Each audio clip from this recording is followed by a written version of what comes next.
Esta semana hablamos sobre cómo el INEGI está usando las redes sociales, las imágenes por satélite y otras nuevas tecnologías para hacer mediciones más rápidas, baratas y que nos ayuden a entender mejor a nuestro México.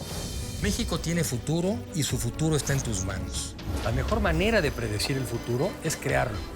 Los avances científicos y tecnológicos han hecho que cambie nuestro estilo de vida, la forma de trabajar e incluso en la que nos relacionamos.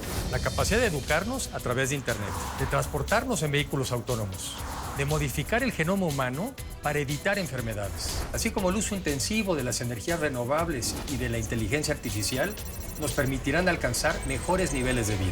Pero ¿seremos capaces de incorporar a todos o generaremos sociedades más polarizadas? De esto se trata Ahora Futuro, México y el mundo.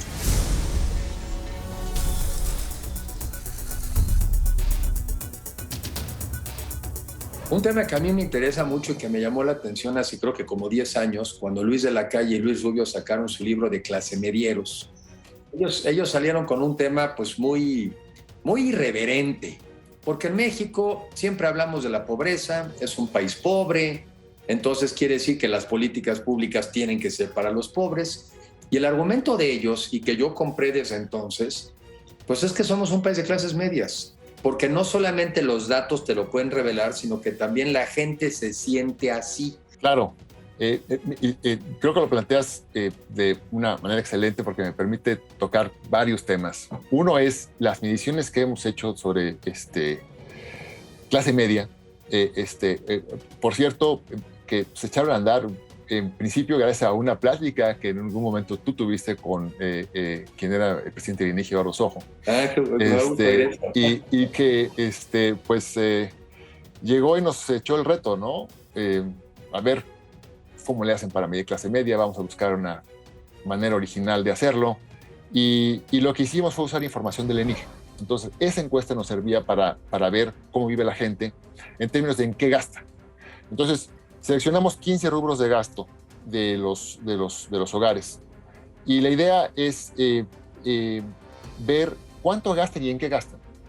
Porque decíamos, muy frecuentemente los analistas vienen a medir clase media como, digamos, algo que se basa básicamente en ingreso corriente de los hogares, y dice tanto por encima, tanto por debajo de la mediana, o una cosa así. Nosotros preferimos usar el gasto porque es algo más cercano al concepto de ingreso permanente, que le garantiza un cierto nivel de vida a lo largo del tiempo. Y la idea es ver como qué conjuntos de población tienen características de gasto que están más cercanas entre sí, como paquetes, que se distinguen de otros paquetes que son también con características similares. Entonces, no partimos de decir, clase media es la que tiene teléfono celular, o la que tiene un ingreso de tantos pesos al mes, o la que tiene alguna. No partimos de un prejuicio acerca de qué debía ser clase media, sino que vimos cómo se conformaban los conglomerados de manera natural a partir de estos conjuntos de gasto que vimos para los hogares. Y luego vimos pues cuáles quedaban arriba, en medio y abajo, ¿no? Okay. Y entonces ahí vemos, digamos, patrones de gasto, que es patrones de cómo vive la gente, cómo ejerce sus recursos y en qué los gasta y cuánto gasta. Y entonces eso nos llevó a que pues en 2010, para 2010 hiciéramos un primer cálculo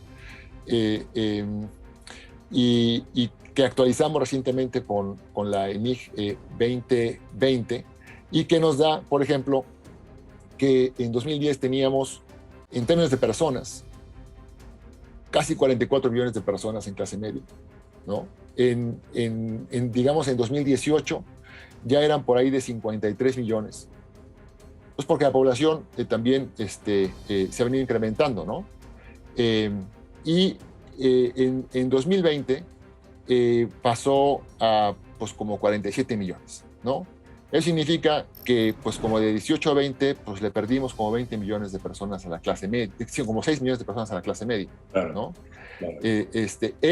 Debo decir, en nuestros cálculos siempre hemos observado que la clase baja es más numerosa que la clase media. Entonces, en contraste con lo que decían los dos Luises en ese libro delicioso que escribieron ya hace más de una década, nosotros no vemos que seamos un país mayoritariamente de clase media. A nivel nacional, el porcentaje de hogares en clase media es de 42%.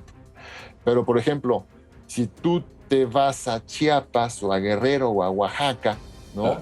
Pues ahí los porcentajes son bastante más bajos. Por ejemplo, en Chiapas es de menos del 20%. Sí, ¿no? correcto.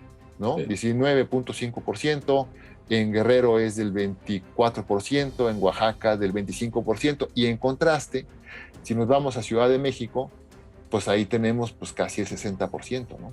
O Colima, o Jalisco, Baja California, Sonora, pues están por encima del 50%. Por ejemplo, en nivel de clase baja, pues tú tienes un promedio de escolaridad de 8.2 años. En clase media tienes 11.2 años de promedio de escolaridad y en clase alta tienes 15.2 años de promedio de escolaridad. Entonces, por ejemplo, que pueden ser discapacidades de nacimiento o adquiridas, ¿no? Pero considerando el conjunto de nacimiento y de adquiridas, es, digamos, 3 de cada 10 hogares en clase baja tienen alguna persona con discapacidad. Poco menos de 2 de clase 10 en clase media y poco más de 1 de cada 10 en clase media. Sé que están también haciendo alguna medición sobre los temas del ánimo en Twitter.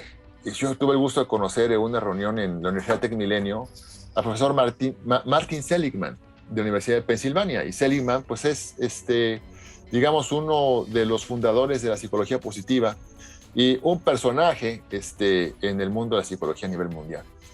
Entonces me presentan con él y me dice, entonces usted trabaja en el INEGI y hacen encuestas y ese tipo de cosas, ¿no? Le digo, sí. Y me dice, nosotros ya trascendimos esos procedimientos. Ya podemos ver el comportamiento de la gente, digamos, en tiempo real, digamos, como situación natural, ¿no? Y ya me contó que tenía un proyecto para justamente hacer análisis de sentimiento con Twitter. Y eso a nosotros nos hizo clic porque teníamos la intención, por una parte, de conocer más acerca de las cuestiones subjetivas del bienestar. Pero por otra parte estábamos interesados también ya en aquellos años, hablo como, haber sido como 2013, posiblemente, 2014, estábamos interesados en incursionar en cuestiones relacionadas con lo que se llama Big Data, sí. Que yo creo que es más correcto llamarlo ciencia de datos. Y entonces esta era la posibilidad de juntar ambas cosas, ¿no? Lo que te permiten es entrenar a una computadora para que replique el criterio humano en la determinación de si el ánimo es positivo o si es negativo. Buscamos que la computadora fuera capaz de que nos replicara una valoración de la carga emotiva subyacente a los tweets similar a la que nos daría una persona. Contrario, por cierto, a lo que suele pensarse de que Twitter es una caja de resonancia de cosas negativas, ¿no? Sí. Realmente hay más tweets positivos que negativos, ¿no? Más de 2-1 en promedio.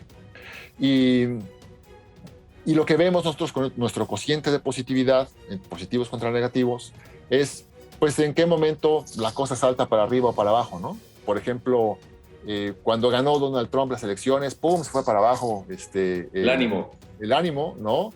Cuando los sismos que fue 2017, ¿no? En septiembre, los 2 sismos de septiembre de 17, pues se cayó.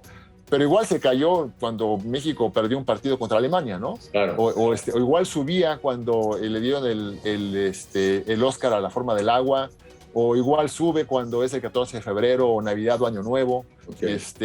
Se cayó enorme. Creo que el punto más bajo que hemos tenido es cuando el evento llamado el Culiacanazo. Okay. ¿No? Pero también una tragedia como la de Tlahuelilpan, okay. Que implicó, pues, digamos que son cosas que llegan a la gente de manera muy fuerte. La caída del metro en la Ciudad de México. Okay. Entonces, ese tipo de cosas ante las cuales responde el ánimo tuitero es un visor de ese ánimo que nos permite ver las cosas de manera, si queremos, mensual, semanal, diaria, incluso por hora, ¿no? Nosotros, digamos, los días el 19 de septiembre del 17, cuando el sismo, a la hora del sismo se ve cómo bota primero el número de tweets y luego negativos más grande que positivos. Y por cuánto tiempo se mantiene eso, podemos verlo ahí. Puedes ver nacional o puedes ver por entidad federativa. Por entidad federativa también luego nos dimos cuenta de que las entidades, por ejemplo, como Quintana Roo, como Nayarit, salían muy altas en positividad. Okay. Entonces dijimos, bueno, vamos a separar locales de visitantes. Y entonces tú puedes separar ahí quiénes son locales y quiénes son visitantes. Te permite generar no nada más esto, que es el ánimo tuitero que te acabo de platicar, sino que también, no sé si has escuchado que hay un indicador oportuno en la actividad económica que lanzamos pues, en 2020 con el problema que tuvimos de la caída tan importante en la actividad económica. Dijimos, vamos a generar este indicador que sale con mucho más oportunidad. Te hablabas al principio de esta plática. De los tiempos. De los tiempos, ¿no? Entonces, por ejemplo, el IGAE sale como 8 semanas después de cerrado el mes de referencia. Con este indicador nosotros pudimos cortarle 5 de las 8 semanas. Claro. Entonces, parte de los elementos que usamos para generar este indicador más oportuno es la movilidad que puedo observar de los tuiteros. Es una de las variables que usamos. Entonces, Twitter lo usamos para eso, lo hemos usado. De hecho, cuando era secretario, con tu equipo hicimos un trabajo para ver si Twitter te permitía ver de dónde venía la gente, de qué estados venía la gente a Guanajuato o a Puebla durante un fin de semana. Y entonces, digamos, comparábamos lo que nos decía Twitter con lo que nos decía la estadística tradicional y encontramos una correlación altísima. Wow. Entonces, digamos, son lo que llamamos en INEGI fuentes no tradicionales de información, claro, que te permiten abordar temas de información estadística con mucha mayor oportunidad de la que puedes, y de manera muy barata, ¿no? Y mucha mayor granularidad también de la que te permiten las fuentes tradicionales, cuando menos te sale mucho más barato, ¿no? Entonces, son rutas en las que hemos estado explorando, estado usando imagen satélite para ver, por ejemplo, en lugar de esperarte a que pase 10 años para tener otro censo agropecuario y ver la frontera agrícola, sí, yo puedo usar las imágenes satélite y darme una idea de lo que está pasando con la frontera agrícola luego. Puedo ver, por ejemplo, con imagen satélite, puedo ver estos conjuntos de población marginada y puedo ver cómo están aumentando las áreas de las ciudades cubiertas por población que tiene carencias importantes de vivienda que se pueden identificar desde el espacio a través de las imágenes satélite. El INEGI trabaja para hacer mediciones cada vez más precisas y que reflejen mejor la realidad y complejidad de México. Eso incluye aprovechar las nuevas tecnologías que nos permiten entender lo que hacemos y necesitamos de forma más completa y en tiempo real. Lo importante es que todos los mexicanos contemos con mejor información para tomar mejores decisiones y aumentar nuestra calidad de vida.